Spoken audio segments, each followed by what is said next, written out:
All right, sir. We're going to get started here. Okay. Are you comfortable? Yeah, I think so. All right. Now, don't be nervous. A colonoscopy is a very simple procedure. Yeah. I've done a million of them. Nothing to worry about. Okay. All right. Let's get started. All right. And again, I just need you to relax. I'm trying, doctor. It says in my notes here, your name is Harold? No, it's Howard. Oh, I'm sorry. Can't read my own writing. Yeah. Okay. Howard. Howard, let's get started with the colonoscopy now. Sure, okay. You're going to feel a little pressure. Howard's End will not be presented at this time, Anybody ever call you Howie? so that we can bring you the following special podcast. You look like you've been getting a little sunshine, Howard. It's almost live. Still alive. It's alive! A limited podcast series about Northwest Television's legendary TV sketch comedy show. An amazing phenomenon. Featuring intimate conversations with the writers, performers, creators. Rustlers, cutthroats, murderers, bounty hunters, desperados, bushwhackers, hornswagglers, horse thieves, bull dykes, train robbers, bank robbers, ass kickers, shit kickers, and Methodists! Your host was one of them, I think I would remember a thing like that. Pat Cashman. What's the matter with you? Almost live. This is just a real nice surprise. Still alive. Just a real nice surprise. By the time the late 1990s arrived, the venerable old battleship, the SS Almost Live, was clipping along competently with its veteran sailors. But it also increasingly began taking on new, younger crew members, Joel McHale, Brooks Macbeth, and more diversity, with the immensely gifted David Scully, Kim Evey, Barb Klansnick, Matt Smith, and Victor Morris. They brought talent, youth, and new points of view, including the woman this episode is about. Now today, as I look back at the list of all the people who were part of Almost Live, I can't think of any who moved on to completely different careers altogether. I mean, after the show wrapped for good years ago, none of the cast members went into the clergy, or became an actuary, astronaut, statistician, pipe fitter, cartographer, or tried their hand at dentistry. At least successfully. Yes, Joe Guppy became a psychotherapist for a while, but he also taught comedy. They went hand in hand after all. But most everyone else moved from Almost Live to somewhat related fields. Some onto other TV work, writing projects, stand-up comedy, public speaking, theater. But one former cast member has pretty much done and continues to do all of those things. And she was already under sail before she ever arrived at Almost Live. I was doing a show in Portland. The front row was just full of old white men just doubled over in their seats. I'm like, my God, the whole entire front row has passed away. But they're just asleep. And asleep before I've even come out on stage. And they're not even giving me a chance to put them to sleep. They've done it themselves. Lauren Weedman has a performing career longer than King Kong's arms. Both of them. She's acted in countless movies and TV shows, from Arrested Development to Will and Grace, Two Broke Girls to Masters of Sex. She's played major roles in the HBO series Hung and Looking, but as you will hear, her very first TV experience was on Almost Live. After that show went bye-bye, she later became a correspondent on The Daily Show with Jon Stewart. She's done a ton of theater, including no less than 11 solo plays she wrote herself. Lauren is also the host of the Moth Storytelling Slam in Santa Monica. She's a notable painter of art. She's performed everywhere on stage in the country. Oh, and she's also the author of 2 books. That's 2 more books than some people have read. And you can see her now in HBO's series Euphoria. This is one of the most accomplished talents that ever graced the studios of Almost Live. Actress, comedian, theater artist, painter, author, playwright, and the single mom of Leo. Here from her place in L.A. is Lauren Weedman. I was getting on one of the websites that details some things about you, and I was caught by the subject matter that said Lauren Weedman, height, weight, all of that stuff. So I get on it, of course, because I thought I should know your height and your weight before we do this interview, but they didn't have it. So I thought before we get underway, how tall are you and how much do you weigh? Oh, perfect. I was going to bring that up if you didn't. It's been on my mind. Yeah, I'm. This morning I was 100. Oh, you don't weigh need to myself. answer that. I I'm really just know. kidding. Oh, you won't even let me say it because you know it's a shameful thing. Okay. Like you're like, don't say it. It Can must I be guess? painful. Can I just take a swing at it? Normally people are like, I have to sit on. Never mind. But yes, no, yeah. I would say you're under 300. Yes, Yeah. that's very Okay. God, that's All right, that's good. Do you remember Well, you've that been doing it bit? a while. There was a bit that Bob Nelson wrote called Fool the Guesser. It was a series of little things. He was playing the part of a guy working at the county fair who you'd walk up to his booth, and for $3 he would guess your weight, and if he was right, you would get a prize. And so you come up, and I'm your husband. Oh, I was on it? Yeah. Oh, yeah. You were on it. You don't. You gosh. say very little during the whole thing, but this was the bit. Okay, step right up and fool the guesser right here. Come on, just $2. Fool the guesser. Yes, sir. So then you and I walk up, and Bob is supposed to guess your weight. Okay, I'll guess that her breasts aren't real. And so I punch him. Good. Okay. I'm guessing that my nose is broken and that she's sleeping with her tennis coach. I punch him again, of course. All right. Okay. And now Bob is really hurting. I'm guessing that I'm about to pass out and that she weighs about 122 pounds. And then Bob the guesser collapses. What a fraud. He was way up on the weight. I have a Bob Nelson. I have so many like quotes from Almost Live that are already. It's okay to talk about Almost Live in this environment, right? Finally, Really not on this podcast, no. But Not on this podcast, since we've yeah. gone there, I guess it's okay. But let's Yeah, get let me back get it on out the so I'm- topic, which of course is about continental drift. That's so on for me. That's so on point. It sounds like aging. The quote that I have always that Bob Nelson wrote a sketch about was based on that book, Top 10 Habits of Highly Effective People. Yes. And then he did a parody of the Top 10 Habits of Highly Mediocre People. Oh yeah. He goes, Top 10 Habits of Highly Mediocre People. The first habit is calling out good enough in the middle of a project and walking away. And that has been a life lesson for me. I just got a text from Bob who's listening in. He said it was called The 7 Habits of Highly High People. So now we've got that figured out.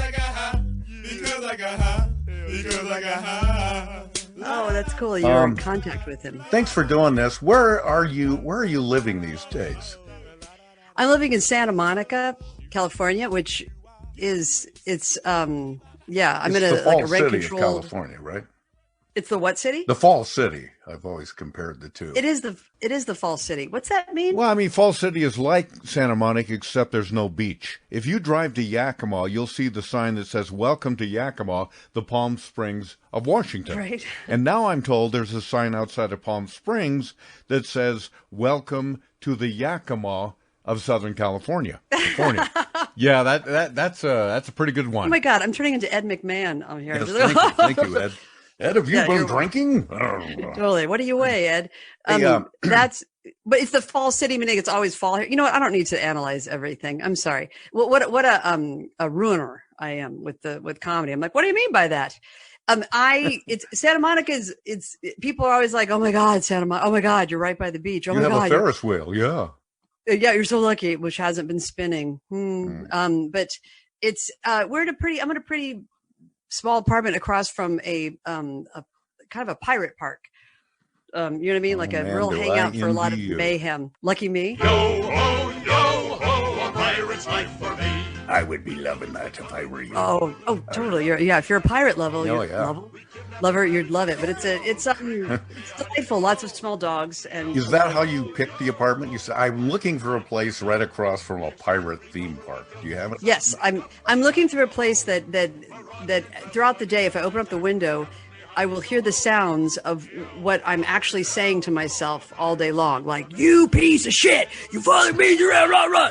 I want to hear my inner voice being screamed at me apart, which is basically what happens. We're like, oh, you never did anything. There's always sort of people in the middle of like, what's it all about? This is nothing. And I'm like, I hear you, pirate. Yeah, you're very lucky to live in a place like that. Yes, grateful. Hashtag real blessed. So somehow we're going to get to how you got onto the show Almost Live. But before we get there, let's get to you. Where were you born? Where did you grow up? I know that I think you were adopted, correct? Tell me. Whoa. I come off that way. I get that a lot in meetings. They're like, adopted, right? Yeah, I can spot an adopted person right away. Really? Because they're always drunk? No. Always alone? Always okay. I couldn't. Well, I'm lucky that my parents hung around because no one would have ever adopted me. So I just got lucky. I just realized the other day that I think because I've never really I've never really been told exactly what happened when I was born. Like I know my birth mother, but you do?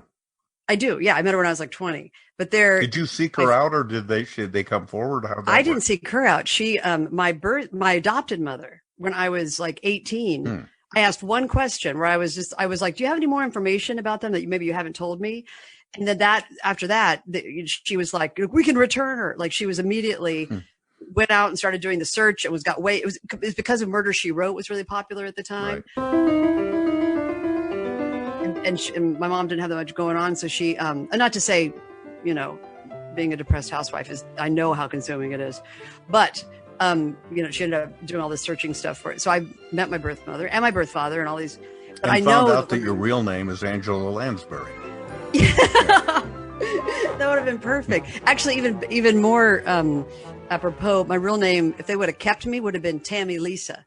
Oh, which I found out later. I know, which also God, you'd be in country music right now. Yes, and no, but it's that's been a theme since I found that out. So like that's when my teeth. I was like, because I have a big old of an overbite, and I was like, oh my God, Tammy Lisa's lurking. Like all these things. Like I would get a glimpse in the mirror, and I'd be like, Tammy Lisa, she's always been with me. She's coming back. She's coming back. Like after I'm like filing divorce papers. You put a stage show together, partly predicated on that. I did. I did cash in duality. On it.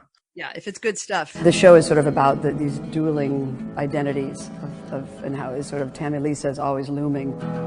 Tell me, baby, one more time. Don't let me sit all alone and cry. Well, it's over. I know, but I can't let go. Anyway, let's get back to where you grew up. Indianapolis. I grew up in Indianapolis. So I was going up for adoption. My mom. That's in Indiana, I believe. Yeah, it is. Yes, I know the big my city.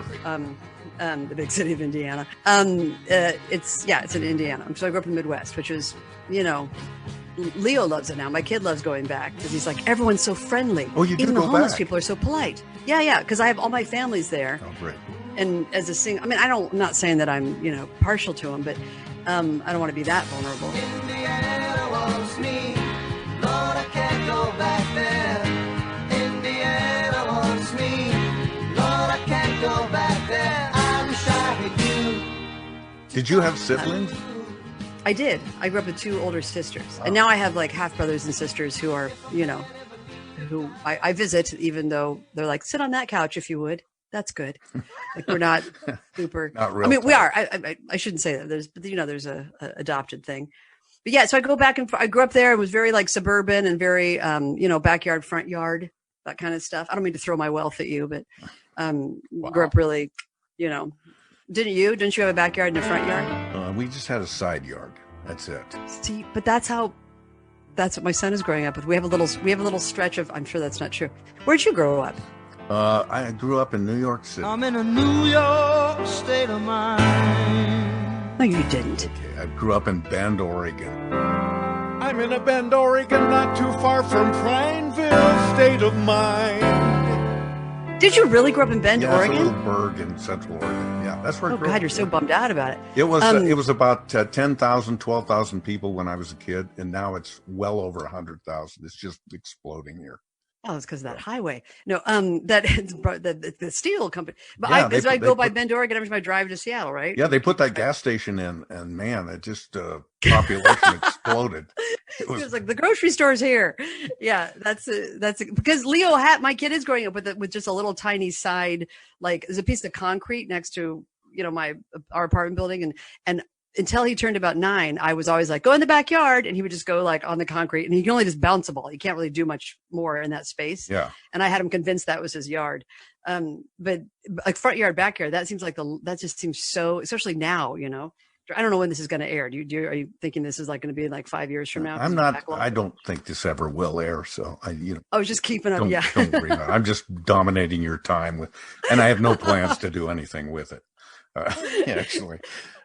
So you grew up in Indianapolis. Went all the way through high school there? I did. Yeah. I went all the way through. I was there till I was 18. And then I never was a pro Indianapolis person. No offense to those who are there. Not in favor of Indianapolis. If you are traveling from Terre Haute to Muncie, ask any farm boy just what you want to see. He'll point down the road to the shimmering lights of Indianapolis.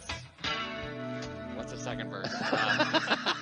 Not in favor, though my dad was a big person in the city and stuff. I mean, I'm a big, no, it sounds. No, why was that? Why did braggy. You just know that this is not for me? I was, I think David Letterman was from Indianapolis. Yeah. Yes, people are always throwing that. And I do love, now I appreciate that. And also Kurt Vonnegut, he's from there. Right. James Dean, not from Indianapolis, but Indiana. White supremacy, I believe that began there. That's the birthplace. KKK. Yes. So, so many things. And the racetrack. At Indianapolis, disaster struck on the third turn of the very first lap when Ed Elysian skidded while trying to grab the lead. He touched off a 12-car jam-up.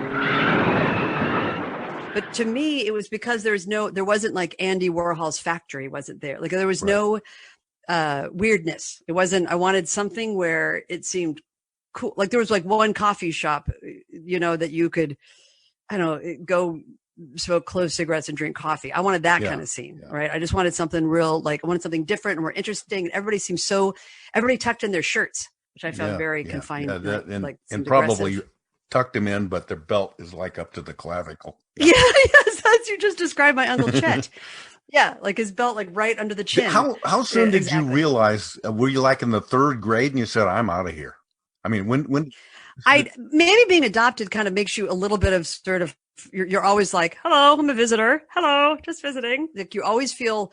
Maybe that's it. I mean, I'm sure psychologically there's that kind of makeup to adopted folks, especially of my era where they weren't sort of like, I wasn't.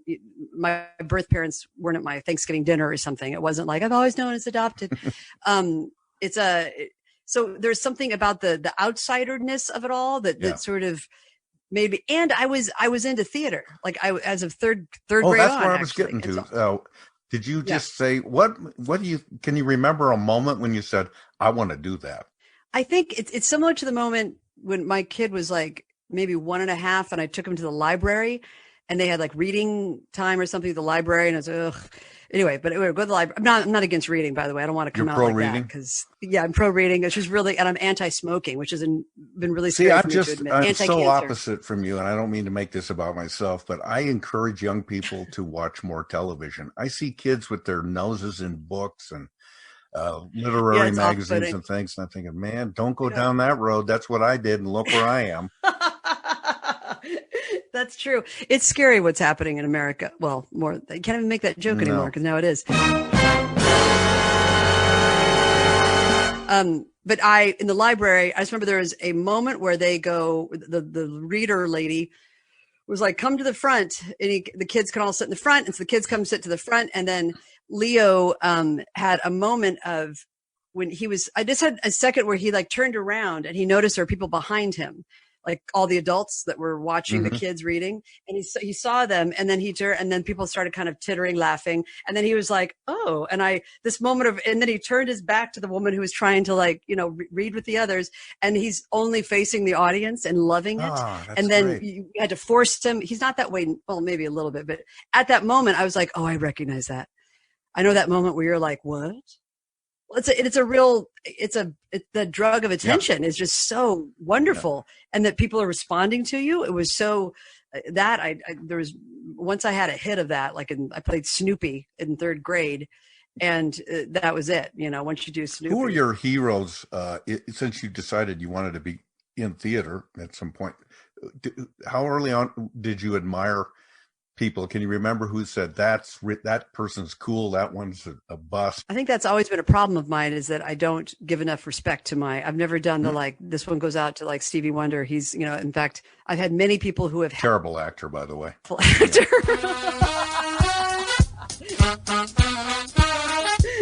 That's true. He does. He ignores the damn cue cards. Music is a world within itself, with a language we all understand. Hey, why isn't Stevie Wonder a bigger deal, by the way? I know he's been greatest.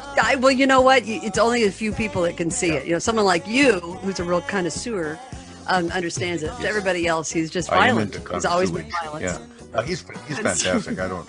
You have to say it afterwards. Hey, by the way, real talent. Really has some talent. He really is coming along. If he just sticks with it, like everybody, just give it your all. Did you want to be in funny plays? Were you dramatic? I mean, or just the entirety of theater? I wanted whatever was going on. First, it was like whatever you're selling. What gets me up on stage, I'll do it. And then within reason, I'd seen a few after school specials. I knew. You weren't in the third grade production of Hair, were you? No. But if they would have asked me. I had a turning point with all of that when I got to be in high school, actually, where they're always putting, kids theater stuff is always musical theater or comedy stuff. Yeah. It's never, they're not sort of like, Night Mother, like they're not going to do Death of a Salesman. Exactly. They don't tend to, but I wanted to, I was tired of always being in comedy stuff. Like I wanted a chance to feel more. Like I felt like I wasn't allowed to be as intense as I wanted to be, or get my, I wanted more truth in my, blah, blah. And then I saw Whoopi Goldberg do that HBO special where she was on Broadway, and she was doing character monologue. I know you don't think I was born a junkie. Now I have an education, I got a PhD, I can't do shit with, So I stay high so I don't get mad. And they were funny, because I remember seeing like Jack Klugman in the audience laughing, and I was like, oh, look, there's who did he play? Jack Klugman played that Quincy. Yeah, and The Odd Couple. Right, Odd Couple. I knew him from Quincy, because I was like that in Rockford Files. I was like father figure, kind of sexual, and he was laughing at, and then the next minute, Whoopi's talking about like abortions, and then the audience was like, whoa, and that was exactly what I wanted to do. I was like, that is it. Be able to tell real things. And then she was always kind of a hero. Well, real life is not comedy 24 hours. I mean, our lives are textured with all kinds of serious stuff. And so you say that, but you don't believe that, Pat. It's all fun and games. You caught But it's why I would busted. I'm a truth teller. What can I say? I just go right to it. But that was always why people would put me in comedy, like pure comedy. And I never quite did well in that. Like I would be okay. Like I could get by, but I would never, I would always, I don't know, undermine myself a bit. Like I wasn't that fantastic at but I guess chronologically, we're going through my whole life, right? That's what this is. I'm just interested in how you became who you are. Good, I love it. Were you cast were you like in the school play, did you do like the Nativity, a Christmas play? Were you Mary, or were you? No, I was always, if there was an old lady, I was like the old lady, and anything, like the reason I was Snoopy is because it was just like act a fool, like just get up there and dance around when that's me. And so if it was any comedy, I would get but nothing where any other character liked me. Were you? I mean, they liked Snoopy, but I was always character-y, and I started writing my own stuff too, but it was when I was in high school. Yeah, like doing monologues about like being the youngest member of Weight Watchers and stuff. Did you do those during assemblies or something, or did you just write them by yourself and not perform them? I did them I had a theater class. Oh, you did? Like a theater class where we got to do like monologues, but I loved that kind of stuff. So but never cast as like Mary, like no. I would be like the donkey who had like, I was a cow in our nativity scene. I think I was a Jersey, so I could do an accent. Did you, that sticks with somebody. What was the name of your high school? North Central High School. That's glamorous. Yeah. Right. I know. It was like 1,000 kids in the class. Yeah. That's a big class. We had like 300 in here. Of course, the Pony Express still operates here. Do you mean Bend or where Bend. you are? Yeah, Bend. Oh, Bend. Yeah. 300 in the whole school or just your class? In the class, yeah. Okay, yeah. Of So which I people must think be so about proud. 9 are still living. So, and I'm Shut not your feeling front that door. good myself. So, Get through this because I would feel horrible. I don't need more traumas this week. Can you imagine? Like I did Pat's podcast. He died. yeah. Hey, speaking of something more serious, I hope I'm not telling stories out of school here, but you just got through a bout of COVID. Did you not? Oh, right. Yeah. Yes. You know what? And people keep going, I don't want to, you don't have to share. And I didn't realize we weren't supposed to share. It's always a problem of mine. Oh. Well, no, people are like, I know, who knows, you don't want to be. And I was getting deliveries from Instacart and I was yelling, like, stay back, COVID home, sing on the door. You're like Ben-Hur's leper mother. Think, Judah, think. It will tear them apart if they see you. And I felt really like, I think because I was blaming somebody else for getting it, so that made it easier, which is ridiculous. Could have get anywhere. I mean, at this point in California, it's it's everywhere. I read 1 in 10, I think, at the time we're taping this. I know, but I still don't know. I know a couple people that have it, but we had it for my son and I had it the month of December. You feeling okay now? I can't, I'm in a wheelchair. But that was my choice, right? Yeah, that's just only because, oh my God, I'm telling you, it's a small apartment, but I'm like, I'm so tired of going to get another water glass. I feel fine. I feel good, but it was hard to shake. Like it was this thing where I was done with it and it was like, good, the fever's over, the aches and stuff. And then I couldn't get my energy back. And then that's depressing. So then it became not a physical thing, but it was mental and physical. And that combination, who needs that shit this year? Yeah. And a single mother. Like I just was like alone and feeling bad. And I was like, okay, I've got to shake this. I have to get out of this apartment.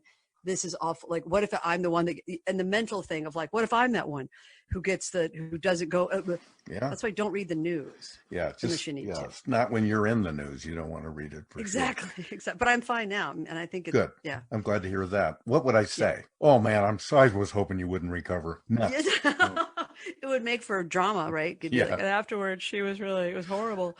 She said she was fine. So you get out of high school. Did you go to college? I did. Wow. Did my mother tell you to bring that up? She said she actually said not to bring it up, but yeah, exactly. I'm a rebel. That's always what I've thought of you. There goes Pat. He's quiet. He's rebellious. I did go to college. I went to theater school in Chicago for 1 year, and then I went to IU for film for a year, Indiana University, and then I went to Holland, to the Netherlands, thinking I was just going to go for the summer. But then I ended up staying in, because I felt like once I was over there, and my parents were encouraging it too. They're like, stay, like it's fine. We'll be fine without you. And it seemed like a good thing to do to be in Europe for a bit. But why Holland? Because I had a Dutch boyfriend. And you worked in a paint store? So that seemed the way to go. Yeah. I would have Didn't rather. those wooden shoes clacking all the time drive you nuts though? No, not really. You get used to it. And do. Also it's so great for gardening. You just hose them off and stuff like that. So there's real perks to it. Als je bitch wil chillen is het geen probleem, dan ga ik erheen. Ik kom niet alleen, want ik heb drank en drugs. Ik heb drank. Sorry for the offensive lyrics. So you're in Holland. Wow. I never knew that. And for like 5, I always thought it's why John Keister liked me. He was just like, oh, Holland, she must be up for anything. Pretty exotic, yeah. She must be a heroin addicted, pot smoking prostitute. How fun to bring in the mix. Well, but I was thinking about the fact that when I was in Holland, I was like 20 to 25, you'd meet these old Dutch folks who were so tolerant about like the pot smoking and the a lot of sex trade stuff, and it's kind of in your face. But the way they would always describe it is like, once you've lived through World War II, that much intolerance, even if you don't like it, you know that the way to go is tolerance. Like, it's that simple. Like, you can't start judging other people and thinking you're better. That you've got to just go, well, what are you going to do? Like, I just don't want to go down the, hate to get all. Yeah. Well, one of the things that's one of the things that didn't seem to get imported to this country lately. But, no, but I had that flash of like, wow, that was sort of nice to see old people like, yeah, I don't like pot smoking, but people are going to do it. So, and I was a nervous, like I realized what an American prude what's the word for it? It's not Protestant when the Americans that we're very, Foreign? When it's in our, it's what? I don't know. Polish? How about puritanical? There, yeah, I puritanical. should have gotten that one. I'm a Puritan. Good Lord. Yeah, totally. It was an easy. I don't want to embarrass you. That's okay. But yeah. Anyway, but I felt very Actually, puritanical. I'm a pilgrim, but similar. So you're over there. This is a stupid thing to say, and you can tell now that I have no prepared questions. I'm sorry. I'm really thrown that you're a pilgrim. But Pilgrim, you caused a lot of trouble this morning. Might have got somebody killed, and somebody ought to belt you in the mouth. But I won't. I won't. The hell I won't. It's not been easy, believe me. Yeah. No, we leave this that country over there so we can come and have some religious liberty, and then all hell breaks loose over here. I also feel dumb that I didn't know, considering your overcoat and your hat. Yeah, that was a giveaway, wasn't it? Yeah, sorry. So go ahead. You're. Hey, by the way, I have a musket I'm going to show you a little bit later. I got one to show you too. Okay, buddy.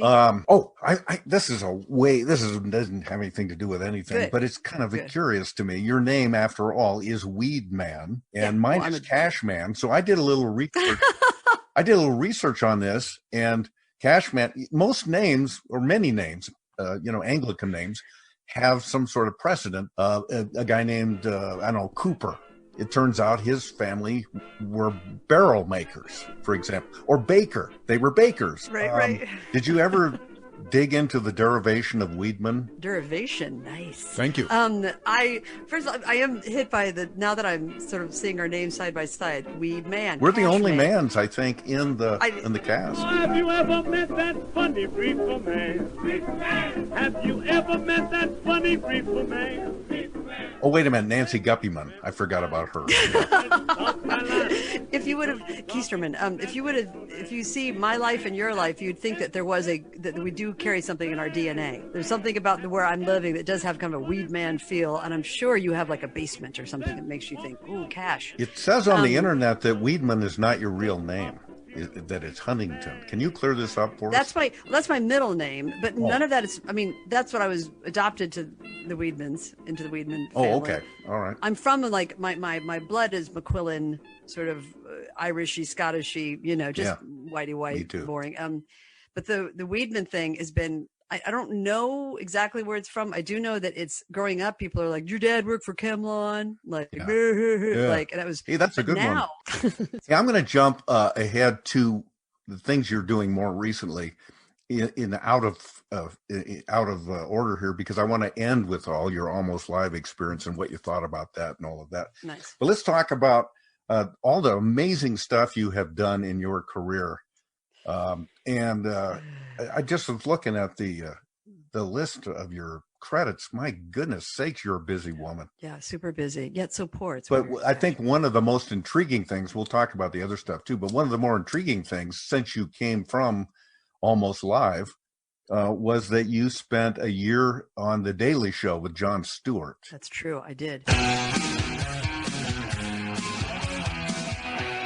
And I heard from you, and maybe it was secondhand, that you didn't really enjoy it that much, at least at the time you were doing it. Would that be true? Yes, I was stressed out. Yes, it was. I didn't know how to handle any of the. Well, first of all, and I know we're doing the Almost Live thing. And at the end, I don't want to, destroy the rhythm of your sculpture here you're creating. No, we can talk about that now if you'd rather. No, but I got that job. I wouldn't have had Daily Show came from Almost Live tape, like from segments I had done on Almost Live. They cast me out of my reel. I talked to Joel McHale on one of these other podcasts, and he claimed that the tape that he had didn't do him any good in Hollywood. He said it still wound up. You have to do auditions. You got to get at the back of the line. And the tape didn't help him, but it helped you get that job. Well, but look at where we are now. So maybe the tape hurt me. Now that I'm thinking about it, like maybe I shouldn't have done that, because look at him. He's washed up, by the way. Yeah. Oh, totally. I was gonna. Oh, thank God you said it first, because I'm always the first one to say it. It makes it look like I don't like him. Yeah. You know what I mean? Yeah. I'll edit this part out anyway. So go ahead. Oh, good, because I know he listens to it, and I don't want him to be hurt. Yeah. He heard that. That was almost too edgy. Yes, Almost Live. No, Daily Show. Daily Show was fantastic. And I look at it now as what a freaking opportunity. How incredible, blah, blah, blah. Yeah. But I was not, most of the people who got correspondent jobs came up through the improv comedy world. It's like they were all from Upright Citizens Brigade, or they all trained in a certain comedic improv world. Yeah. And I was through theater. And the person who saw me and helped sort of hook me up with it saw me do a solo show, but at UCB. Saw me do a show there, and he was like, "Oh, you should. They're looking for correspondents. They need women. They're not very. They never have women they like," is what they were saying to me at the time, which is fun for all the women who've tried to be on it. Pretty and who true. Are on it now. Pretty true at the time. Yeah. Yeah, and he was like, "It's not an easy role. And so then he wanted to be a producer on the show. He wanted to get a job as a producer. He goes, "Why don't we do a segment? I'll shoot it and direct it and stuff." No, wait a minute. And He? He's this guy who was next door neighbors with the executive producer of the Daily Show. All right. His name was Josh, and I know him. You know Josh, of course. Yeah. He's amazing. He's It's a he's synonym dead now, for but kid nothing around. to do. Yeah. Right, total Josh Kid around. Yeah. There's so many. So Joshes. was it that easy? He just ran. It was your tape? easy for me. Like it was a weird. I mean, I think it was a sweet spot where they were looking for women. It was this guy, and I was resistant about so much of the process, and I didn't know the show. I knew it was popular, and I liked what it was about. I liked that it was a smart political show, but I never watched it. I just knew of it. Oh, that's great. Yes, and so I think all of that, and then when I went in, I remember watching my I had to sit and watch my reel with the executive producer, and then John stuck his head in, and there was stuff from Almost Live. And it was, and I kind of did like a reportery character at one point on the reel. I did this like the review. I was a movie reviewer. Like I did a journalist like reviewing the top, and I was reviewing a really scary movie. And by the end of the review, I get freaked out remembering it, and I can't finish it because I'm so distraught. The movie began with the most quintessential of urban legends, the man in the back seat. An unsuspecting young driver pulls away from a gas station, believing she's alone in the car, but she's not. The stuttering gas station attendant had attempted to warn her of her uninvited passenger, but she didn't listen. So as she's driving along this dark, deserted highway back to the safety of her sorority, she was completely oblivious to the fact that there was someone in the car with her, with an axe who was waiting to kill her like an animal. So just when she thought she was safe, she wasn't safe. It was like a nightmare because he was there, and then there was like a stuttering bloody head on the cement, and then she thought, someone hold me.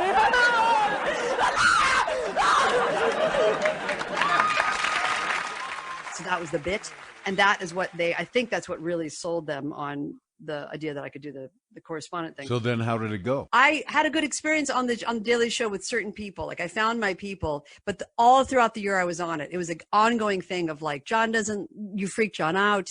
John doesn't know how you're treating him like a peer. You got to ease in with these things. Like you're walking in, you're acting like you can talk. And I'm so used to not being great with hierarchies. Like I really was like, I'd talk to anybody and feel like, and as soon as somebody was like, shh, here comes the CEO. I was like, oh, I'll meet him halfway. I'll talk to him in the hallway. Like, and it's some weird game that I'm doing to show that I don't know, not scared of people or that I can handle this. And it's too aggressive. I didn't know how to deal with a king. And now I do. Like now I know you go to an environment, here comes Eddie Murphy, you're quiet until he talks to you, and might as well. Why cause trouble? But at the time I was young and I was trying to prove myself, I think, and be myself. And all the crew liked me, which was an ongoing thing. If you win the crew over, you've gone a long. Yeah, but you don't have a job is the only problem. Like you have respect, but you don't. Like I even signed up for softball with the crew. Like I signed up for there's different teams, and I had an on-camera person come up to me. I won't name his name, but Mo Rocca came up and he was like, on camera, we don't play softball with the crew. Like there's this, like, in Hollywood now, there's above the line and below the line. I think Mo Rocca as a shortstop. Am I right? Yeah. That's what he'd say. I mean, sitting here, I can't help but fantasize. What if I had wings and could fly above the traffic? So yeah, it just was that whole different hierarchy of things was really. So did you hard feel for me angst and stress the whole time you were there, or did you ever feel? I think so. It's like I was just telling somebody recently about, because I'd like gained like 15 pounds over this last year or something. And I go, I have not gained this much weight. And now it's my age and what's going on in the world and all. But since I was on the Daily Show, that much stress.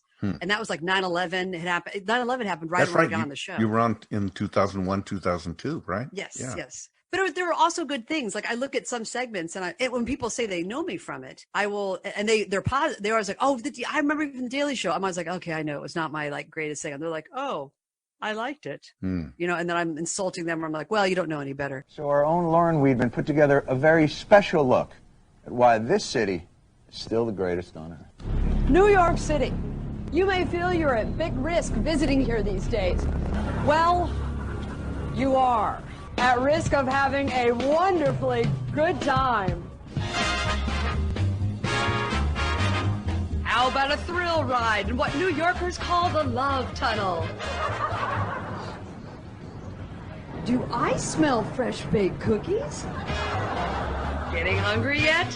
Indulge in international gourmet cuisine from all over the world. Or just pick up one of the city's world-famous health phones and lick it. Mmm, minty fresh. Take a tour of beautiful Washington Square Park. On the back of star of stage and screen, Paul Rudd. No fatties. Faster, Paul Rudd, faster. And that's just a taste of what New York City has to offer. I love this city. But you didn't feel good about it? I guess it depends on what you're doing, what kind of work it is. Like if somebody's giving me notes on like, I don't know, like I'm trying to think, you know, how I do my taxes, I'll take it. I don't take it personally. But when it comes to like work, yeah, there's always this vulnerability to being funny or putting yourself out there. That's hard to get. That's hard to feel like I'm always hard on myself. And I have learned to let people have their own experience of, especially because I was also on Arrested Development for a while. Yeah, I remember that. Which was great. It was a fun experience, but I immediately, oh my God, now I'm really just like, I'll be listing all the things I've been on just to brag about it. Please was do. It that show? No, it was the other, but it was this, the Kaminsky Method. That you were in that. Which is a show with I'm in one scene. I have maybe 3 lines. This is okay. What I'm doing right now is what I do to people who go, "Hey, I saw," like my kid, I was at school performance of his, and this woman turns around. She's like, "Oh, I just saw you. I saw you. Congratulations." And I was like, "Congratulations." And I first like, did she hear about something? Did I get a job? And they told her first. Like it's the only thing I can think of is congratulations that I just got a job. Yeah. And I was going, and she goes, about the Kaminsky Method. I saw you. And she was so excited that she saw me on it. And I'm like, the Kaminsky Method. And then I proceed to destroy everything. I go, oh my God, I had 3 lines. Michael Douglas was in a really bad mood. He did not feel well, I don't think, that day. It was not fun. I was embarrassed because like the prop guy came over and was like, knew me from another show and was sort of surprised that I was on this show having 3 lines. Like, oh, I wish you were doing more. My husband and I love you. Bye.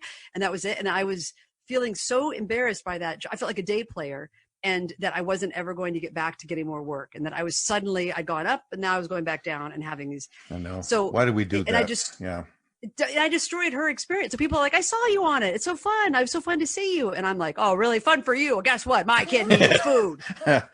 Yeah. Well, it's a crazy business, but you love it. And I was just thinking that when you do your own material. I mean, I think when you do somebody else's play, for example, you're a character in a play, isn't there a certain kind of safety in that? I'm just reading somebody else's lines. It's not that stressful. I know how to do this, but doing your own stuff, revealing your own self, way better. That's confidence. Different. So it runs against what you just said, because you have to be extremely confident to do that. You do what you know. In fact, somebody was just saying that about art stuff. They're like, the people, when you act like something's easy, it's not a risk because you feel like that's, to me, the easy thing is to be, well, improv. Like when I go in and I'm not allowed to improv and I have to memorize every word that the writer has written, that's very stressful to me. And that's hard because I want to bring this, I get so, it's annoying. I'm aware of it. Hated me first. I'm always the first one there. That I want it to be truthful a bit. Like I want it to feel real. And so that's not necessarily my job. Sometimes it just tell the story, help this person, help the writer, this production tell their story. And I am over that. So if I'm not allowed to make it somehow mine, then I'm miserable. Yeah. And I'm not in plays that other people write. It's been a long time. I'm always on my own. So Do you ever win those battles? Do you say, you know what, I think saying it this way would be better? Or do they? No, I don't even try. You don't I'm do not that, that confident. but you used to, right? No, I don't think what I would do is just be bitter about it. And then talk to my friends afterwards. Like if somebody wants it a certain way, I'm not going to go, well, you're wrong. Like I just worked with this guy, the big guy from Brad Garrett. Oh, Brad, yeah. You know, The Everybody Loves Raymond guy. right. And the Emmy goes to Brad Garrett. Thank you so much. He was, I don't know, am I being so like, oh, behind the scenes, Kathy Griffin says. Let's start dishing. This is very dishy a little bit, but he was complaining to a writer on this show about like, come on, nobody says it like this. No. And I remember thinking, wow, that's exactly what I was thinking. Like it's worded weirdly and this is not, but he just says it now because he knows he's the king on the pile, right? He knows and I do look forward to being, I think as I get older, I'll get more awful to work with. Yeah. And he's a guy and he's also a guy in that. Yes. And he's also 9 feet tall. Yeah, he is really tall. So let's back up again. You were on a really great show called Hung, H-U-N-G, on HBO. You played the part of favorite of John Keister's. Yes. You played the part of Horny Patty. The proofreader. Yeah, she's the horniest woman I've ever met. Doing it right there at her desk. No, she was not. Lenore, she was concentrating. Yes. And see, if I was you, I would have said, I kind of prefer it be more alliterative. May I suggest Horny Hortense as a possibility? Hortense, nothing says lady chronically masturbating at her desk than Horny Hortense, actually. Talk about corny jokes. My dad used to say that all the time. What? Is that Hortense? No, she's just nervous. He did it all the time, even in church. Yeah. That's so good. Wow, that's it is. It's such a dad joke. I also feel like I just read your journal. It was very personal. But Hung, one quick departure. I had a friend, a Vietnamese guy that I worked with. His name was Hung. His name was Hung. And we would go out for lunch quite frequently. And we'd usually go to fast food places because we were po. And so he would get enormous amusement out of, we'd order and then we'd sit back and then they'll announce, order for Cashman, and they would go, order for Hung, order. And then he'd walk up and he wouldn't take his food. He'd just stand there until they finally said, are you Hung? And he said, yes, but that's not the point. I'm here to get my order. He did it all the time. It just made me laugh so hard. Well, that's it. Wow. You don't have friends like that anymore, I bet. No, I don't have any friends. So the show Hung, you were Horny Patty. Yes, I was. Tell us, that was kind of like your first big show besides the Daily Show, right? I mean. Yeah, it was the first one where there's all these different, working levels, right? As an actor, and they'll say like, you have an audition, it's for a guest star, or she's reoccurring, or you're a series regular. And what you want is a series regular. That means you've got a contract, you're going to be on the show, you get paid way more. And, you eventually get to do things like bleach your teeth because you've been making money. Like it's whatever the things that actors do when they're on a show a long time. And then for Hung was the first time I was on a show that I was a reoccurring, which meant I was going to show up more than once and be in like 3 or 4 different episodes. And I was going to have a storyline and I was, be a character that people referred to and stuff. And it was, and of course it was, of all the things to sort of break out, it's like, it's Horny Patty. That was your Fonzie. Yeah. Yeah. Oh, bless old Henry Winkler. Yeah. He's great. He is so great. He's so like, we're all full of magic. Except for you. He would never say except for you. I think I would, but so it was the only thing is I've come to find, and this is not a reflection on you in any way, but as years go on, if somebody knows me from that show, if that's the show, they're like big fan of, hey, you were on, if I get an email or somebody shouts out from the street, Horny Patty, I always know to like, thanks for the heads up. And I just steer away. Do they still do that? It does happen where people are like, I just want you to know, I appreciated your work on Horny Patty. You're really great. I went to SeaWorld in Florida last month by myself.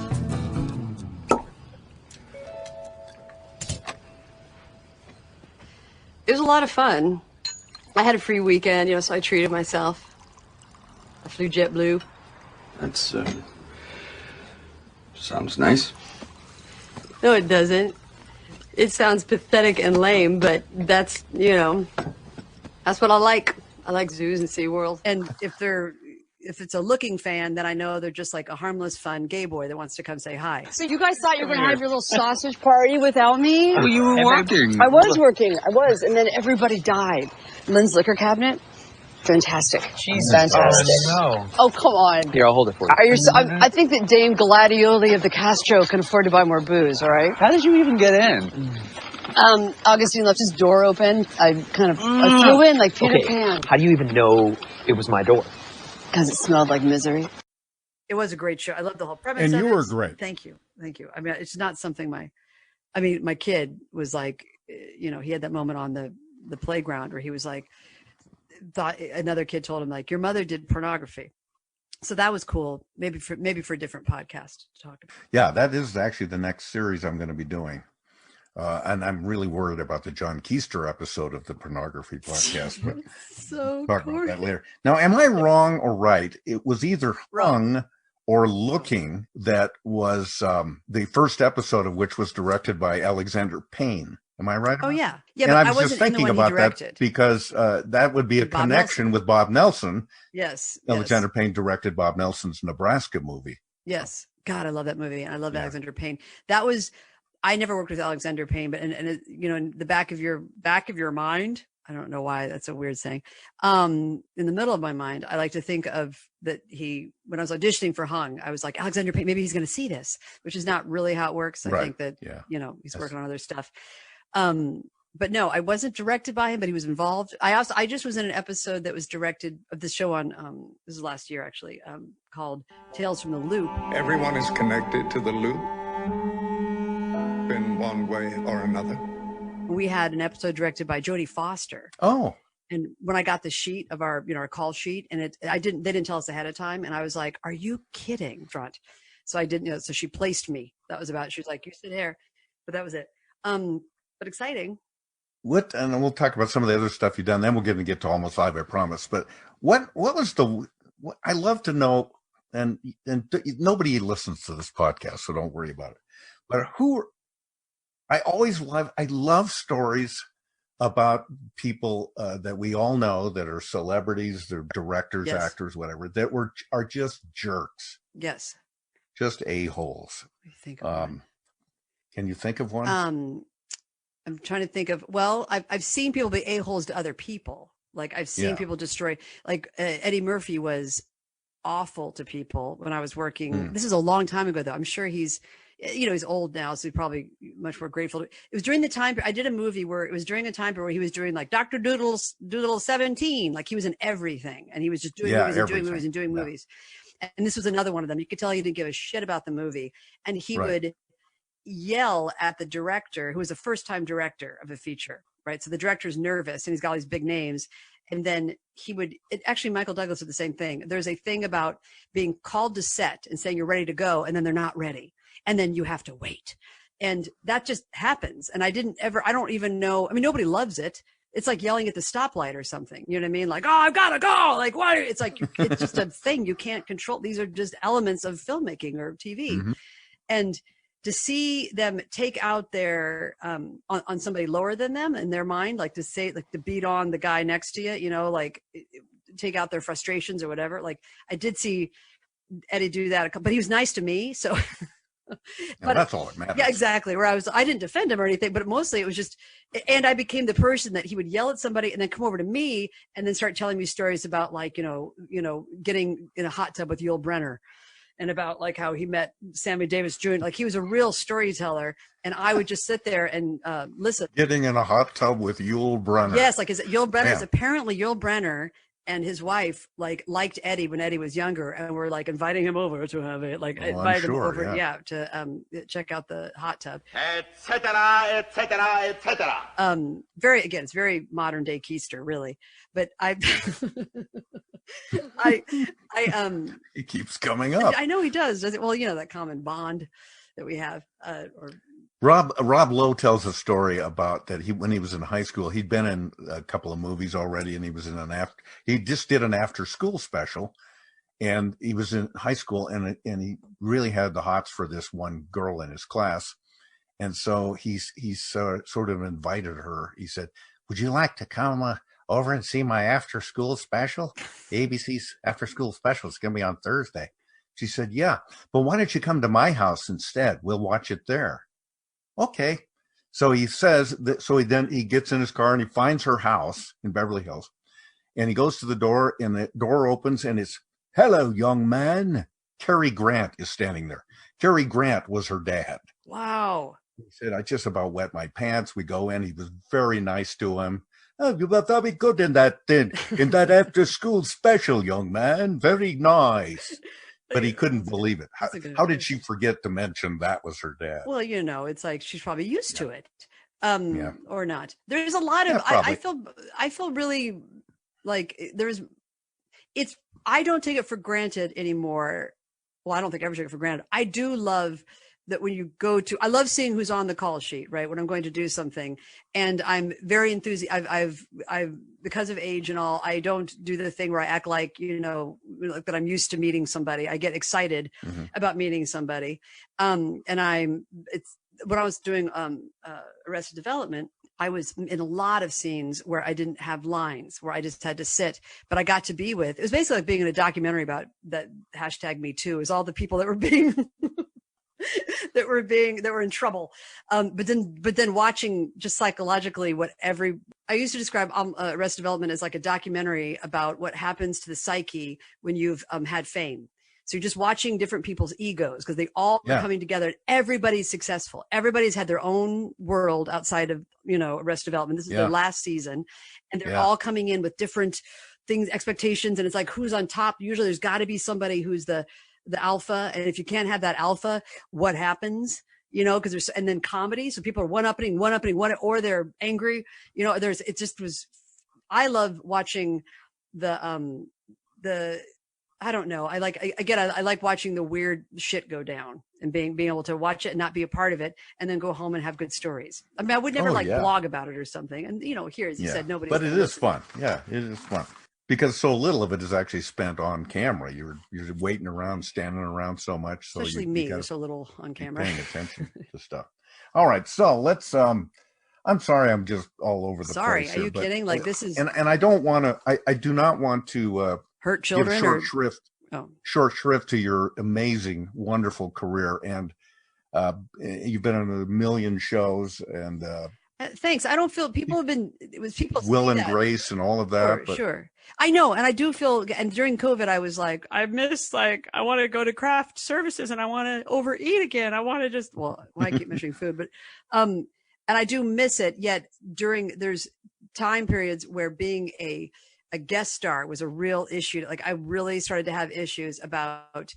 When you're a guest, like on Will and Grace, I was a guest, and I didn't, I was bitter about it a bit. And now I look back going, oh, you ungrateful, they did so much for you, you know, and you're being so rude. And I would sort of have an attitude, like when I was on Mom too, like I did all these, I've had great little guest things, but it's because you sit there and I'm, you know, sort of figuring out like, okay, if I pay my insurance premium, I'll pay half now and half. And then you're sitting next to people who are like, so we're going to buy the 3rd house in Ojai, and we're going to go ahead. And they're talking about, did you end up getting the porch put on yours? Who'd you use? Tell me during break. And then when you're a guest star, you're like, you know, can I park in the 3rd parking garage? And is there any way to get me there? I'll walk.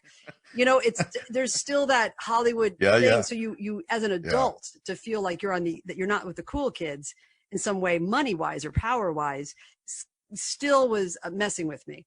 And now I do enough on the outside. It doesn't bother me. I mean, like now I'm always happy to go do something, and I'm doing, you know, writing and doing other things where I'm not anyway. So thought I would. And you've done so many one-woman shows, and too many. They're deeply personal. Deeply. They are, and I know. Every time I see you in the audience, I'm always like, Pat, you've got to find other people to go watch. You can't be so obsessed with my work. Pat, wake up, Pat. Yeah.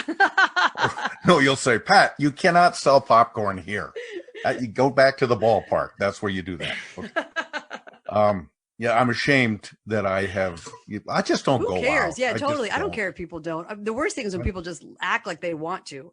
Oh, I'd love to say, like, you know, especially when I wrote a book. Now I'm really just, when I wrote a book and people are, I hated to give them the book because then it was just this like, oh, it's been on my meaning to read it. I'm like, don't read it.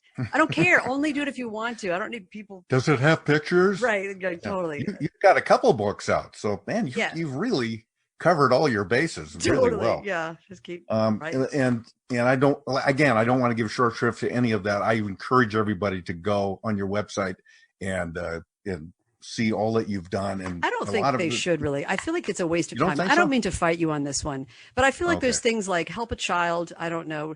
Read a good Somebody book. else can do that. You're right. People probably are obsessive. Kids should help themselves, frankly. We're coddling them way too much. You're a mother. You know this. Oh, believe me. So let's talk about Almost Live.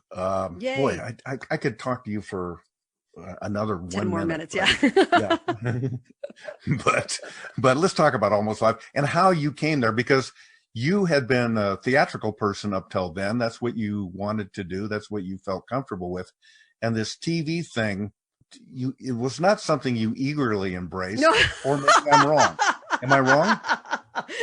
No, I didn't mean that you weren't. Told you that? I don't mean that you weren't good at it. No, but no. I'm not taking. Look, I'm not real sensitive. I mean, I am. Hence my tough exterior.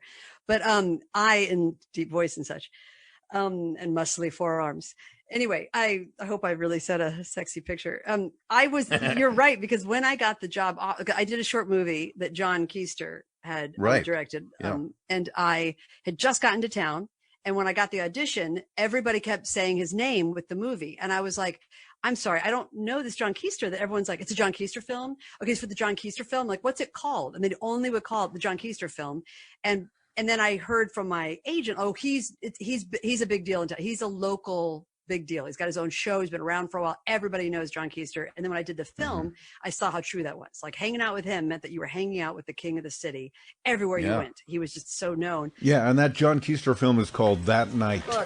Look, we're in a few months. Angel's going on a big tour. I'm probably going with her. You should come with us too. Take a break.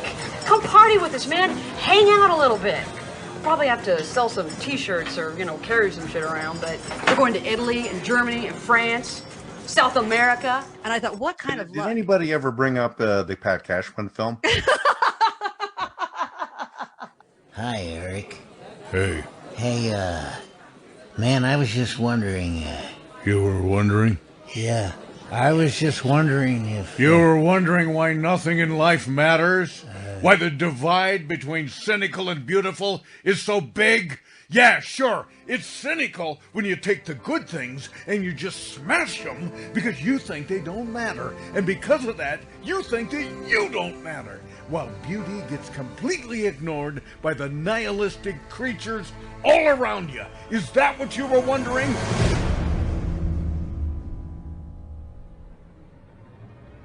No, I was just wondering if you were going to eat the rest of those onion rings. No, you can have them. Thanks. A Pat Cashman film. What is the Pat Cashman film? It's the film on, you can see it on his top teeth especially. No, John and I have talked about that. He pretty much didn't have the keys to the city. He was making the keys to the city. I mean, he was a wonderful platform, and he'd be the first to tell you that. I know, totally. And it was fun. I remember thinking, like, God, I just got to town, and I happened to like hook up with the king of the city. Like, that's fantastic. How lucky for me. It's good to be king, just for a while.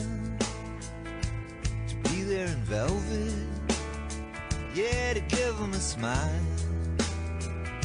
It's good to get high and never come down. It's good to be king of your own little town. And then he asked me about being on the show. And when I was working at this bar, Entros, and restaurant place and games place, had a lot of actors that worked there. And I mentioned it. And the vibe from these, there's a lot of, it's a very alternative crowd or sort of edgy crowd. Yeah. And they were all like, Almost Live. Oh, no. You don't want to go on Almost Live. Like that. Yeah, that's what I thought. I mean, that's what I've always heard. Right. They were really critical about it. In disdain by serious They're like, comedians. no. Like The Stranger. Just like, no, you don't want to do that. Almost Funny. Yeah. No. And then I had one friend who was like, who had been like, you know, everyone's drinking and these are all people too that as it was come to find and that were, you know, still at that bar 5 years later, still going like, they shouldn't have done it. This is bullshit. You know, there was a little bit of that. Not true for everybody, I should say, but I had one friend of mine who took me aside and he was like, hey, don't listen to what anybody's saying. What a fantastic opportunity. Because here's the thing, go on it for 1 year, even just think 1 year, you're going to get tape and you'll have a reel, like you'll have something to show that you've done television. And then you could take that to do, and I didn't know what my ambition was. I know I was going to move to LA. That was it. I did know. And then I got the job offer from John from Daily Show. Yeah. No, from Almost Live. Like I was in Seattle thinking I was going to go to LA. And then I get the job offer for Almost Live. And I was like, oh, I don't mean to say no to you. I hope that wasn't hard. No, it's okay. I'm used to it. Okay, good. How much did they pay you? Can I ask you that question? I feel like it was like $7. It was good. Because I remember I was like, like the Daily Show, I got like $2,000 a week or something. And I think for Almost Live, it was like 700 and something, maybe. Pretty good dough. Per week. That's better dough than I was making, I'll tell you that. It was low but good, right? Because you didn't do much. You could come in when you could do what you wanted and yeah, no, it was not like a real job. No, especially show. for you. I remember I have very clear memories of it was always the day would start and then you come in around hello Lauren, hi. They say hi, and then you go to 4 your in the office. afternoon. Yeah, because you did your morning show, and everyone's like, don't mess with Pat. Like he's an empire. Don't come near him. He's working, and he's got a career that's not this show. Completely and so they didn't say that.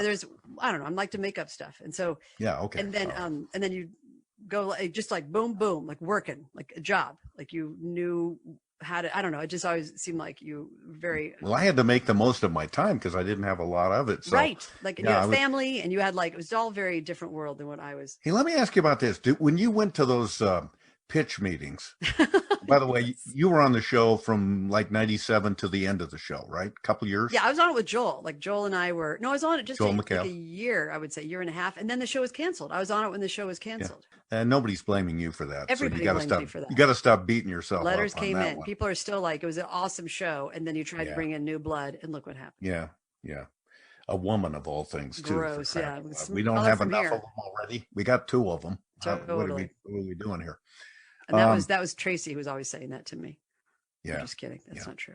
She's a very sweet person, isn't she? Yeah. Do I have to say that? Is it I kind of a thing? I keep waiting to see some dark Mr. Hyde's side of her, and it has I'll send you never a video. emerged. I'll send you a so video far. of her. Oh, you should see her when she's around cats. Really? I'm just kidding. I She don't know. doesn't. I know she has a dog on it, so that adds up. Everybody's sweet. Did you like those pitch meetings? I hated them. I couldn't stand it. That's why I would show up late because I didn't want to go to the pitch meeting. Lucky you. No, I didn't like the pitch meetings. I didn't like. I mean, I liked the job so much, and I liked being in that building. I liked being around the news people. I liked going to the cafeteria and seeing the people with their earpieces in and that heavy embalmed makeup look they would have. And just like, wow, to see them up close, to be like, that's a lot of makeup they put on. I thought that was always fun to be a part of a corporation like that and to be like the weird, comedy people. To be this close to Jeff Renner. Right. Oh my God. Now let's go in a little bit tighter using our dual polarization technology. So awesome. And I felt like it was also to be on staff for a show, for a television show, a comedy seems so lucky. And also, by the way, these people that were saying like, oh, I wouldn't do that. As soon as I got the job, everybody was like, if they ever need like a walk-on or an extra, I'd be down for it. Everybody was jealous. Yeah. Like I truly was like, was envious and would secretly say they wish they could, and it was, people all wanted, it was a coveted in that town to get on that show. It was a big deal if you're in comedy. And here I come, not even from the comedy world exactly. And I'm like, I guess I'll take it. Like, that's irritating.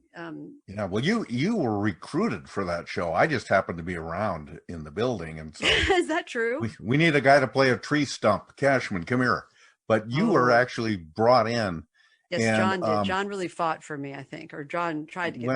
No, he didn't. Yeah, no, he did. He did. But I thought about this when I watched back some of your stuff recently from Almost Live days. And there's one moment, you wouldn't remember it, but we did a bit because I was called drugged. Is this something awful? Sorry, go ahead. Behind the Muscle, it was called. And I might have talked about this on a previous podcast, but there used to be a show on the music station called Behind the Music, and it would always, the stories would have generally be the same. The Marshall Tucker Band began as a group of guys who knew they loved music, and then they become successful, and then the women are throwing themselves at them, and then they get into drugs, and then everybody falls apart. They start fighting, and the band dissolves, and that at the end they're always making their way back to respectability and maybe a resurgence of their career. The story was the same every time. So somebody came up with the idea, it wasn't mine, Behind the Muscle. And it was the story of the rise and fall of Superman. Okay. And I was Superman. If you can picture Superman with pipe stem arms, I was Superman. And so I also got into cocaine and all of this sort of stuff. And pretty soon I couldn't fly anymore. I lost my super strength, and I couldn't keep straight of whether I was Clark Kent or Superman, so you'd see my cape hanging out the back of my suit. As the high life got higher, he switched from cocaine to the hard stuff, kryptonite. You know, my friends on Earth here, they used it and didn't seem to bother them. Of course, they were from the Earth. I forgot that. And I just started using it more and more and more. And I've always figured, well, I can quit the kryptonite anytime I want and my powers will come back. And then one day they didn't. And you did a little thing in that piece that I just thought, I'll play it here. But it's so simple, but I looked back at it and I thought, God, this woman's an actress. That's what acting looks like. And I'll never forget it. I just saw, he seemed like a little boy who needed to be, who just needed needed a hug. Needed to be told that he's okay. He doesn't have to be super. He can just be man. I don't remember that, but it sounds a little. But you actually gave me this compliment of I forget which one it was, or it was also this idea that you were. Do you mind if I talk about you, or are you like, this is my show, Lauren? You take it easy. How dare you? No, have at it. Just God, give me a sign, like cry. If you it. start crying, I know to stop. That's usually my sign. That if only a few men knew that. But I that you didn't like. Oh, it's so quick. That you didn't say a lot, that you weren't super chatty, right? That you also kind of do your job and go. You weren't like, you're like, so what are you doing this weekend? You know, you weren't. I was doing my Eddie Murphy. Exactly. Well, yeah, nothing like that. But he, anyway, you came up to me after and I forget which sketch it was, but I'd been on, and I had a hard time. I felt like I couldn't quite fit in, just like I did at the Daily Show. Like I'm not quite comedy enough, and I was more of an actor, so I felt like I wasn't already doing this. We know how to do it. For years and years and years. And at one point, Nancy, who I'm very close friends with, took me aside and she took me to the cafeteria, and she was like, "You are always pitching bits for yourself. You never write for other people." And I was like, "I know. I found the golden ticket, right?" Like I was like, "Works for me. I don't know how to write for other people. I don't know. I don't know what to expect people to do. I know what I could do, but I don't." And she was like, "You can't. This is it's a cast. We're a group. You need to write for other people. We all do. We don't just write things." And at one point, I'd written a sketch where I had other people in it for this. Like it was for the driver's ed sketch where I play like a woman teaching driver's ed, right? Oh, are you thinking of the one where you're teaching people how to get a job? Job, that's it. Job, not driver's ed. They're unemployed people. That's right. Yeah, and I was. Oh God, what a great character. All right, I'm gonna get started now, right? Okay, welcome to unemployment counseling. And normally I write that up here, but I've been really busy because I got a job, okay? And you don't, and that's why you're here. All right, okay. Now, the reason that you were chosen to come to this workshop is that you're the people that when we get your claims, we're like, oh my God, he still ain't got a job. Right, so I was really excited about that one. I was really excited to do it. And then during rehearsal of it, so Nancy had a line and she missed it during rehearsal. And I go, sorry, Nancy, that's you. And she's like, oh, let's see. So sorry, did I miss my line? Let's see. Lauren. Oh, here we go. That's right. And she was letting me, and I actually think I had, at the time I was just worried she was mad at me. But when she went and talked to me, which I think is so fantastic, when someone actually tries to help you and doesn't just talk shit about you behind your back, right? Doesn't just complain, but goes, you know what? You gotta need to.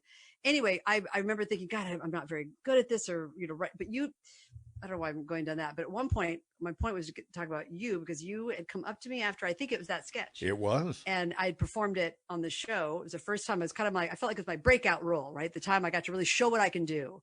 Oh, you did too. Right. And then you came up to me and you were like, great job, Lauren. That was really fantastic. That's all I said. But didn't matter. That's the guy. That's what the quiet guy gets to have. It's like when they say something, it matters. And so when you said it, I was like, oh my God. And it was, and you had a lot of sort of respect in the group for like, you were good. You weren't like a comedy writer they're going to throw in a sketch. You could also act and do things. You weren't just, my joke used to be when I would is that bouncing isn't acting. Like, 'cause they would always bounce, like, that's funny if I bounce, I'll come in bouncing. That makes it funny. I was like, stop bouncing. Like, it's not. But so I just remember thinking like, oh, that was like, I got the pat approval. I got a little like, well, that's very sweet. My quietness is just belies my lack of confidence. That's all it was. But, sure. That's what I thought at the time. I just didn't want to say it now. Yeah. But I can't, you were sort of required to do characters. If I was going to do a character, I would just change my voice a little bit. I don't know how to act. I don't really do characters, but you do characters. And that was kind of a big new thing for the show. And and I just would marvel watching. I think, God, I don't feel like I was that popular. So that's what an actress does, huh? Yeah, kind of. Come to think of it, Tracy and Nancy are good actors too. So I guess I'm the only one that sucks. I mean, yeah, kind of. But I also didn't feel like those pitch meetings, for example, like I remember thinking like, I'm not good at writing jokes. You need to be able, and I remember working with Matt Smith, who was on the show for a little bit, who I'm friends with, and he and I would go and try to like write jokes to like, we had the setups. Like I remember the setup. I still remember the setup that was like, what's the thing that people that make Cinnabon company has changed. It's changing its colors, its logo and colors. It's changing its colors from changing it to green and pink. And then you had to do the punchline, like what comes after that. And the one that won, I don't know who wrote it, was the favorite, because it's the favorite colors of fat people.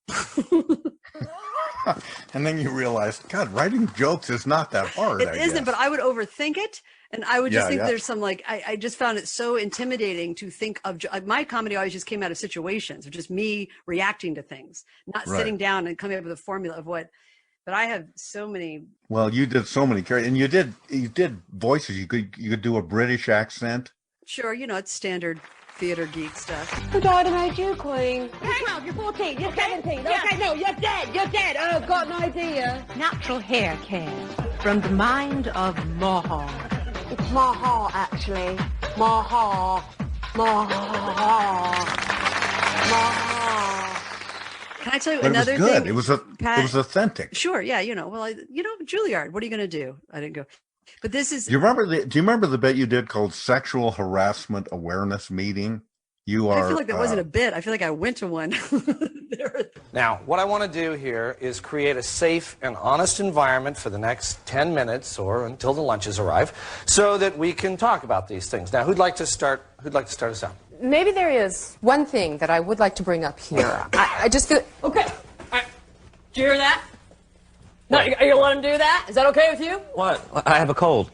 Oh, okay, so when you have a cold, it makes you go, how about a lap dance, baby? So I did not say that. I did not say that. Oh, okay, all right. Just for the record, I heard him telling somebody this morning that he did not have a cold and that he hates women. So what are you talking about? How do you get this? Really sounds like kind of a separate issue between you and... I actually do have a sexist problem. Ron seems to take real pleasure in saying the words annual report to me. Oh. Yes, that, absolutely, that and a spreadsheet. What's wrong with that? Annual sounds like anal. Okay, how about I say yearly instead? Sounds like uterus. Good cat. Good cat. No, I know. You had one great line in there. You're taunting a guy and you say, how about ass? The ass report. You guys, that's what you want, isn't it? Asses. Okay, give me an ass. Here, take it in. Brighten up your day a little bit. Oh, sorry. Never seen a patch of hair on a woman's back before? That shock you? Too much. Sally, sit down. Too much. That's based on a woman that I was in a play with, and she had. Oh, that's so good. I was taking my. Did you write that bit? No, I don't think so. But I know that. But you, that patch of hair. You contributed that line, though. Yeah. Yeah, but that came from life. Where I was in a play with this girl who I was taking my makeup off with a cotton ball, and she was like, taking your costume off, and I dropped the cotton ball, and I couldn't find it on the floor, and I look over, and the cotton ball stuck on the patch of hair on her back. I'm not kidding. Oh, sorry.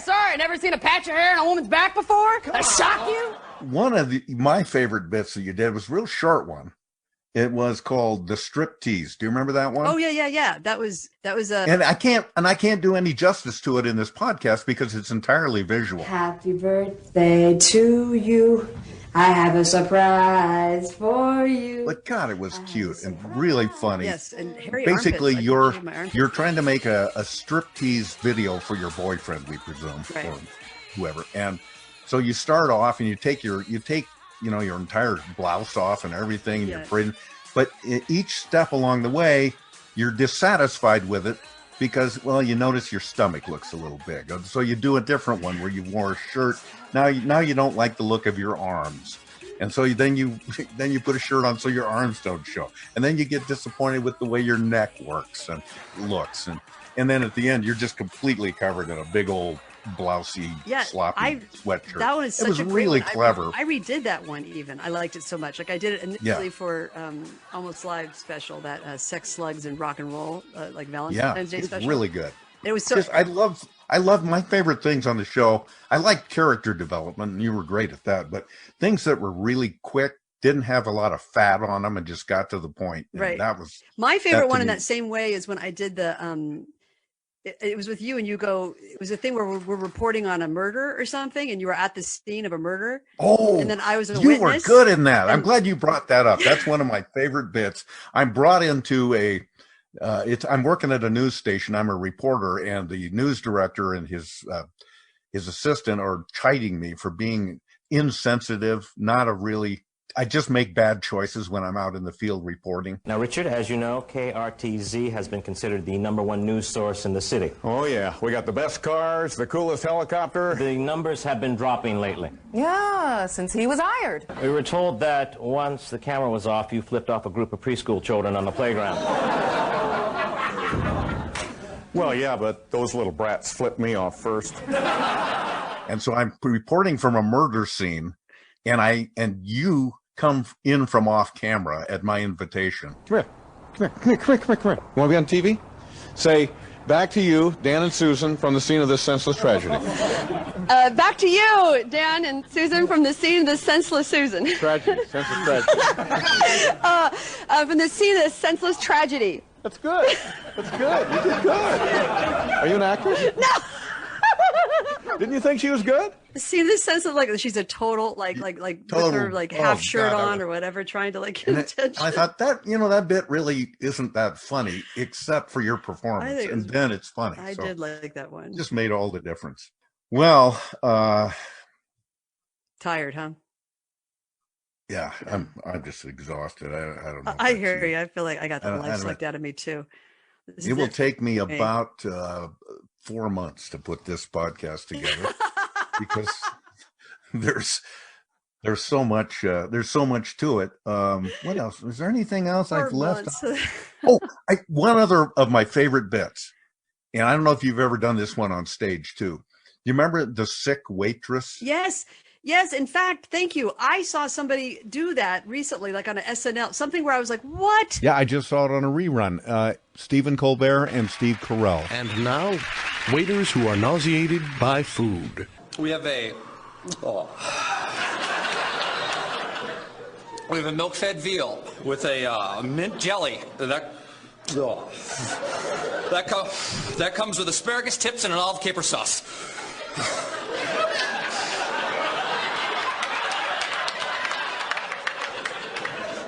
For our final specialist, chicken. Chicken. It's a great, I mean, the premise of it is so, but at the time I remember loving the idea of it too and thinking it was so funny. And people were kind of like, it was kind of gross. Like that was really hard to, like that was always too. But that was the point of it. Yeah. Exactly. Yeah, but I just remember I never got exactly I'm like, do people get it? Did they? Yeah. You were a waitress that was not feeling well, shouldn't have been there at all. And you're gagging and you very convincingly are retching and you're just trying to keep it together. Let me tell you about our specials we have today. We have our soup is a vegetarian chili, which sorry, that was disgusting. Sorry, it's You all right? great. No, I'm fine. It's really good, very spicy, and also we have our pasta is a gnocchi, which is like. Do you want to sit down? Or? No, I'm okay. I'm sorry. I ate some guacamole in the kitchen, and I think it went bad, or like it turned or something. And so I'm feeling a little nauseous, but I'm okay. I'm just okay. Sorry. So do you want to start out with a salad or something? Salad? I don't know. I do. I don't want. Do you want to split one? Yeah. Why don't we split one? What do you like? Well, just gorgonzola. Yeah, that's a good idea. I don't want to yak. Yeah, we'll have the mixed green salad with gorgonzola. Oh, I wouldn't do the gorgonzola. I'm gonna want you probably want to stay away from the gorgonzola. Why don't you do something? Oh, yeah. But it was a bit that I might have looked okay on paper, but it took your chops to make it work, and it really did. It just that was John. John was always the one who, because I would have ideas, but I could not get them across at the pitch meeting and stuff. Right? I was not able to go, here's the joke, here's the bit. But I'd tell John something, and he was usually the one who was like, "Oh, okay, I like that. We'll do that one." Like he would always push it ahead for me. Well, I think you got to the point after a really short time where you'd pitch something, and you implied that, well, I know I can't tell it well, but I'm going to make it work. And people said, "Yeah, she will." Yeah, that's a point I always want to get to, because I'm not good. Yeah. It's hard to describe. Well, we better wrap this up before the cops show up. But let's tell everybody what you're going to be as we're taping this. You're going to make an appearance in a show called Euphoria. Yes, that's right. Euphoria. It's on HBO. It's a show that's Is it a series or a movie? It's a series. Euphoria is like in fact, the girl, one of the main women on it, Zendara, she won an Emmy for lead actress in a drama this last year, and she's the youngest actress to ever win for lead girl. So that had just happened when I was shooting the episode that I'm on. And it's some people are like, it's a heavy show. I love it. I think it's a really it's intense. Anyway, yes, I'm on that. I play a therapist, and they did a special episode. Anyway, I don't see. I can't describe it. It's not. This is right back to full circle. It's not a comedy. Not a comedy. No, and in fact, I play a therapist. I do a lot of listening, which is not my forte. I think I've made that clear. Where do you want to start? I don't know. Okay, why'd you run away?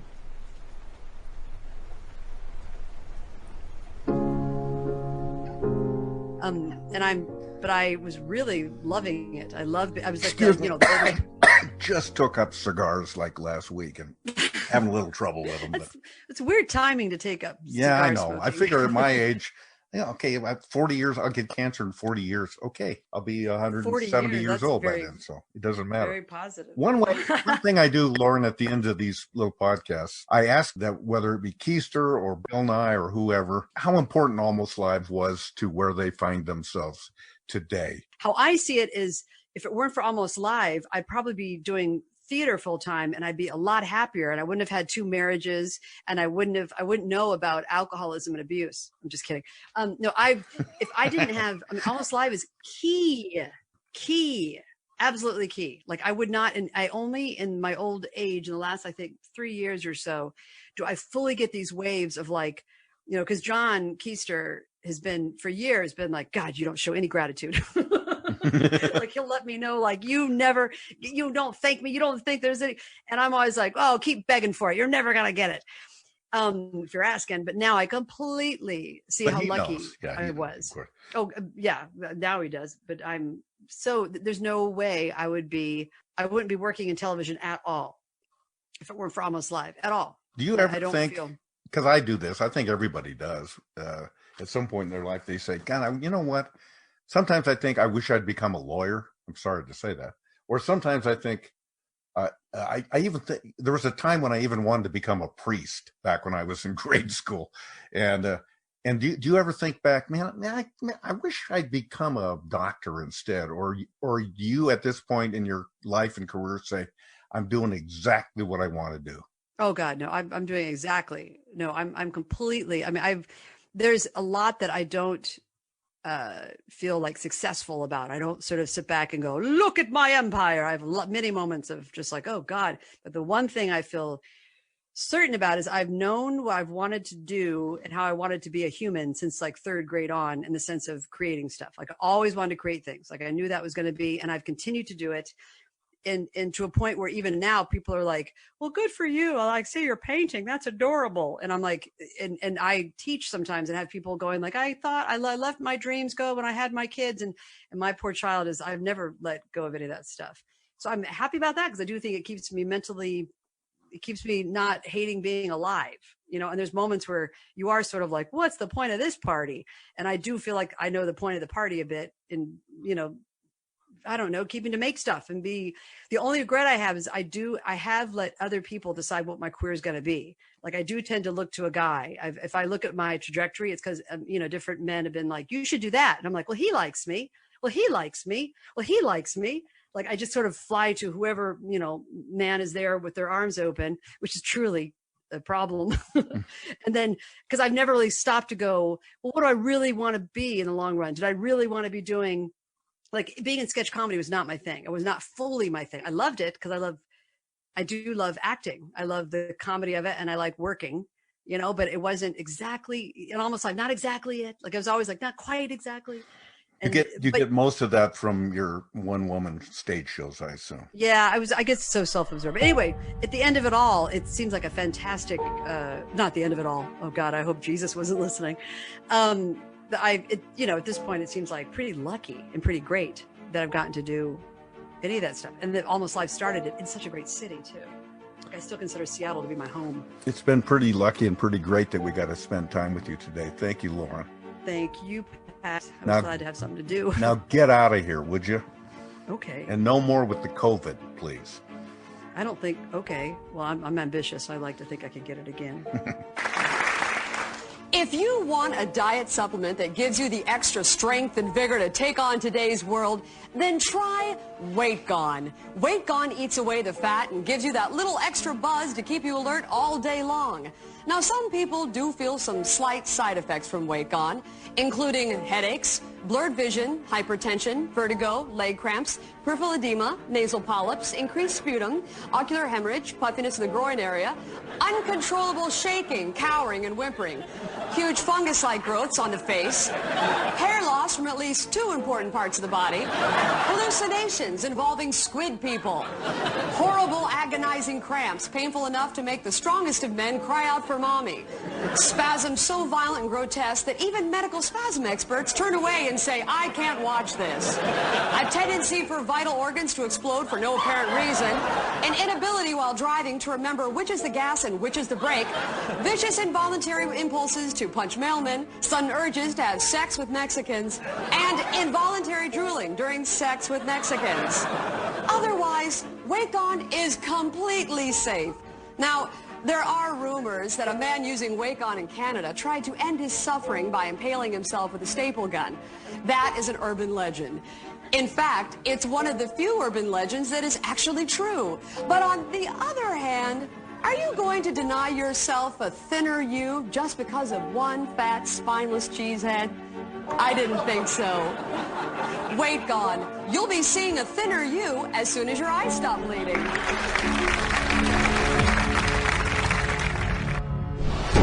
The Almost Live, Still Alive podcast.